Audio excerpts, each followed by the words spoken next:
Good morning. Today I'm going to read from the Canterbury Tales.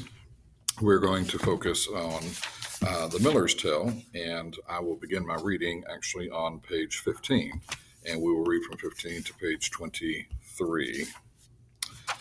All right, so I'm on page 15 of the Canterbury Tales. Please follow along. Who asked you? Red as a firebrand, the miller's hair and beard showed through the mist like beacons. With flaring black nostrils housed in a head, tuft nose, the miller rampaged down on us like a wild boar. The reeve's fingers closed around the handle of the carpenter's mallet, but he did not pull it from his saddlebag. Drunk already, Matt?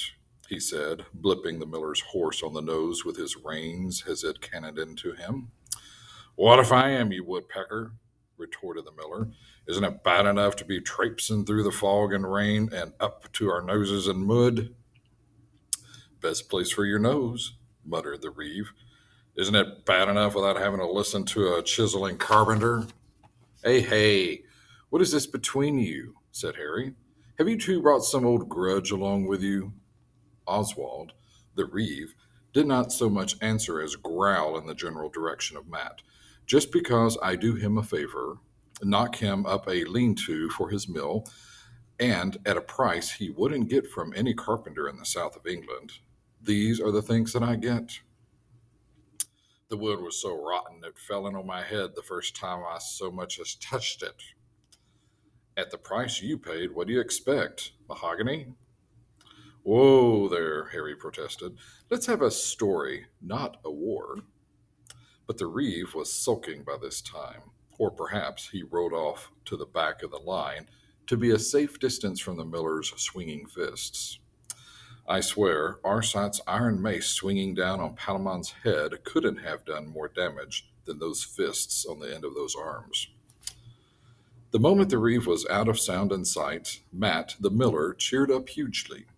He got out his bagpipes and struck up a tune, so hideously strident, so tunelessly discordant, that we begged him to stop and tell us a story instead. I hoped he might say that, he said, and the drone of his pipes died away like an expiring sheep. Down at Osney Mead in Oxford, the scholar, an Oxford man himself, looked up from the book he was reading. I'm acquainted with that, he said. What? Snarled the miller. You mean you've heard of my story before? No. I simply observed that I know Osney Mead. Ah, that's all right then. No more buttoning, though, right? The scholar gave a bewildered shrug and went back to his book.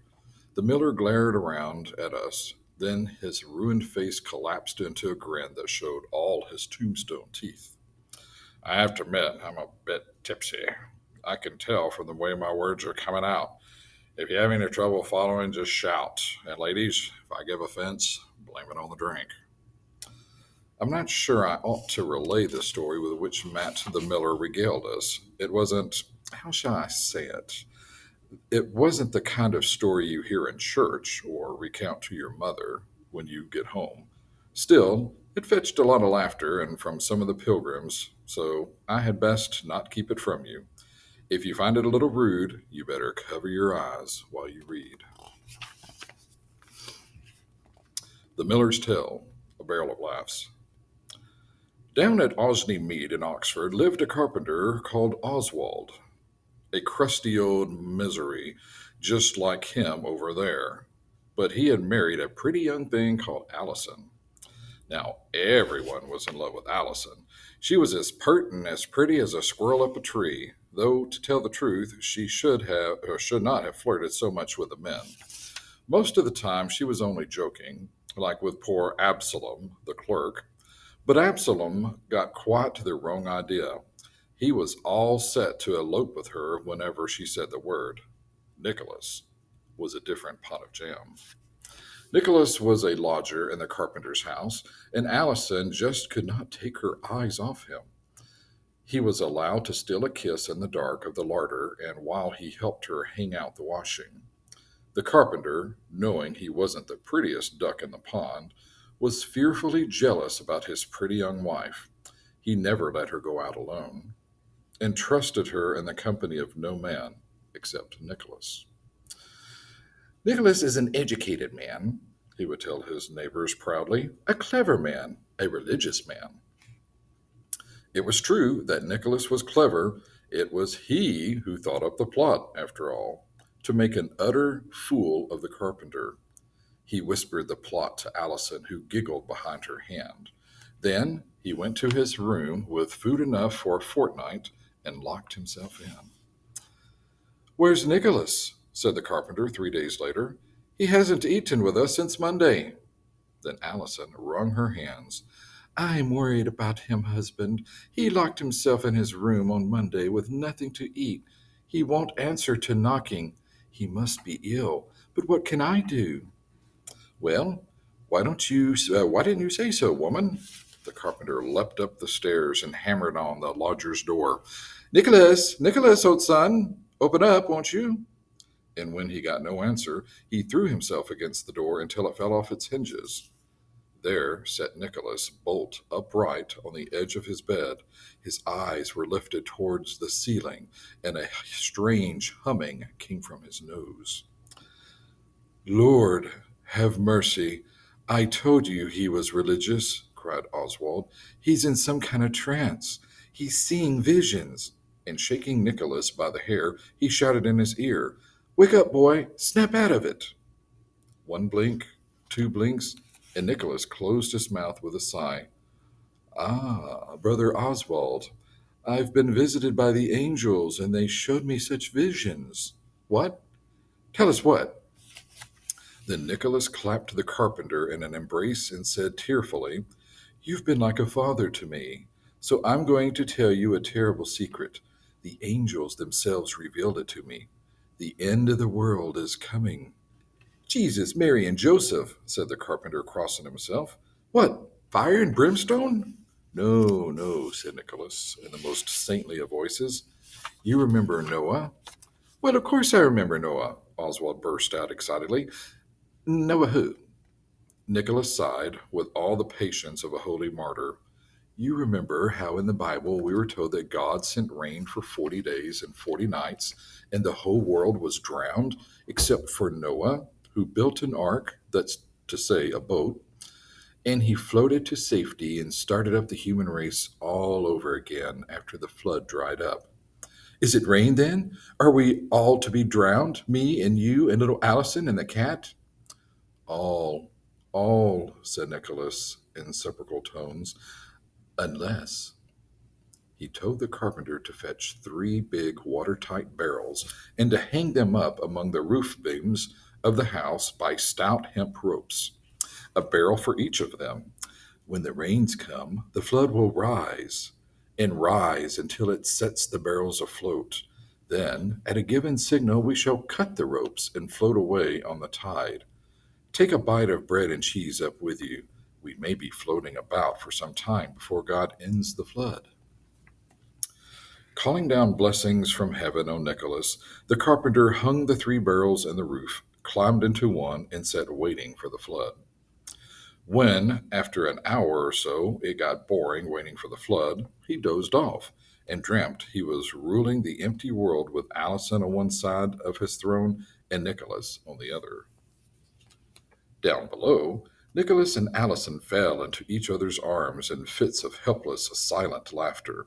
They sat on the settle and held hands and kissed and carried on until the darkest hours of the night, when the whole town was asleep.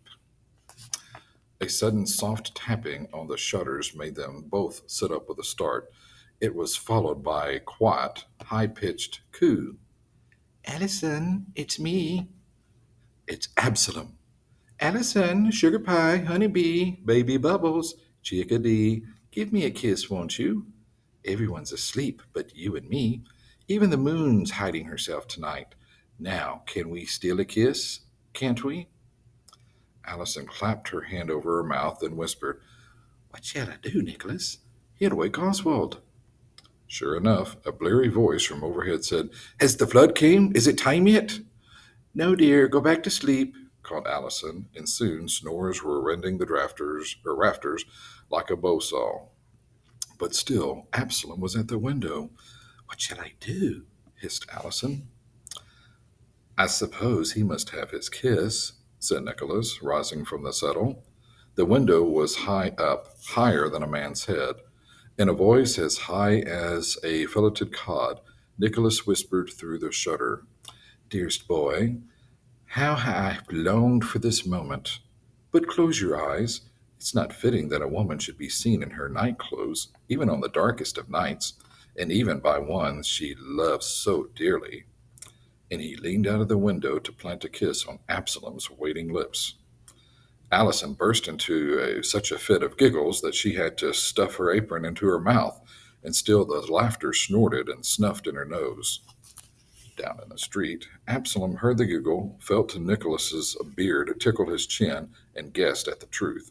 He danced off down the road with such a heat of temper that his vest all but scorched, but not one sound escaped his lips. Only silent, wicked curses. Nicholas gave that little snigger of his, and they returned to the settle to complete unfinished business. Tap, tap, tap. Absalom was back again. "Allison, dearest, that one kiss has fired such love in me that I shan't sleep a wink without you kiss me again." "Oh, make him be quiet, Nicholas," hissed Allison, and Nicholas smirked. Going to the window, he called through the shutters, "This must be the last, dear heart. Now close your eyes, won't you? You may kiss me now." And edging to the window sill, he proffered Absalom the seat of his pants. Absalom was waiting for him. He had been to the forge and heated a branding iron in the blacksmith's fire. Now he stood brandishing it like the devil with his pitchfork, and as Nicholas's trousers came through the window, Absalom lunged. They heard the scream in Banbury.